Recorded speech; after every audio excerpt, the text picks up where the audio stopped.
Experts ने जो अनुमान लगाया था वो एकदम सही साबित हुआ। दुनिया में सबसे ज्यादा आबादी वाला देश अब चीन नहीं रहा, बल्कि अपना देश भारत बन गया है। इस फैक्ट पर लग गई है संयुक्त राष्ट्र जनसंख्या कोष यानी कि यूनाइटेड नेशंस पॉपुलेशन फंड की मोहर। संयुक्त राष्ट्र यानी कि UNFPA के आंकड़ों से पता चलता है कि भारत अब दुनिया का सबसे अधिक आबादी वाला देश है। भारत में अब चीन की तुलना में 20 लाख से ज्यादा लोग हैं और इस देश की आबादी बढ़ते बढ़ते 140 करोड़ के पार पहुंच गई है। चीन में बच्चे पैदा करने की दर भी कम हुई है और वो इस साल माइनस में दर्ज की गई है। UNFPA की the state of world population report 2023, जिसे 8 billion lives infinite possibilities the case for rights and choice के टाइटल से जारी किया गया है, उसके आंकड़ों के हिसाब से भारत की कुल आबादी 1 अरब 42 करोड़ 86 लाख हो चुकी है। वहीं चाइना की आबादी 1 अरब 42 करोड़ 57 लाख हो चुकी है। ये पहली बार है जब भारत की जनसंख्या चीन से ज्यादा बढ़ी है।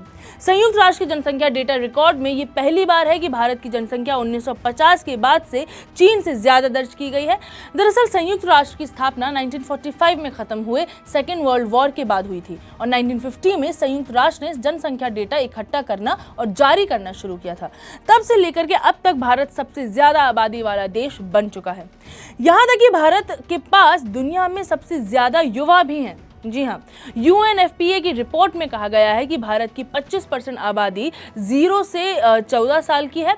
वहीं 10 से 19 साल की जो आबादी है वो 18% है। 10 से 24 साल की आबादी 26% है। 15 से 64 साल के लोग 68% है और 65 से ऊपर के लोग केवल 7% है। चलिए मान लिया कि सब कुछ अच्छा है, आबादी भी बढ़ गई है, मगर इस आबादी का बाकी चीज़ों पर क्या असर पड़ेगा वो भी जान लेते हैं। It is important to know. Medical, educational और सोशल एमिनिटीज पर इसका असर। Population growth and its impact on public health in India, a legal analysis नाम के जर्नल के मुताबिक आबादी बढ़ जाने से पब्लिक हेल्थ सिस्टम पर खासा असर पड़ता है। ट्यूबरकुलोसिस, मलेरिया, डेंगू और फीवर के हाई चांसेस हो जाते हैं। उसके बाद ज़्यादा आबादी से वाटर बॉर्न यानी कि जो पानी से पैदा होती हैं जो डिजीजेस, उनका बढ़ने का खतरा ज़्यादा रहता है। बढ़ती आबादी में बेरोजगारी दर भी ज़्यादा हो जाता है। दरअसल भारत में जाति और क्लास के आधार पर भेदभाव आम है, ये हम सब जानते हैं। इस वजह से यहाँ जो भी आर्थिक बढ़त होती है वो ऊपर नीचे होती है, सबकी एक समान नहीं होती। इस धीमी आर्थिक बढ़त के चक्कर में उतनी अपॉर्चुनिटीज और जॉब्स भी नहीं आ पाते हैं जितनी की उम्मीद लोग करते हैं और इस वजह से बेरोजगारी बढ़ती है। आंकड़ों की माने तो भारत में इस वक्त करीब 25 करोड़ देश की जनता बेरोजगार है।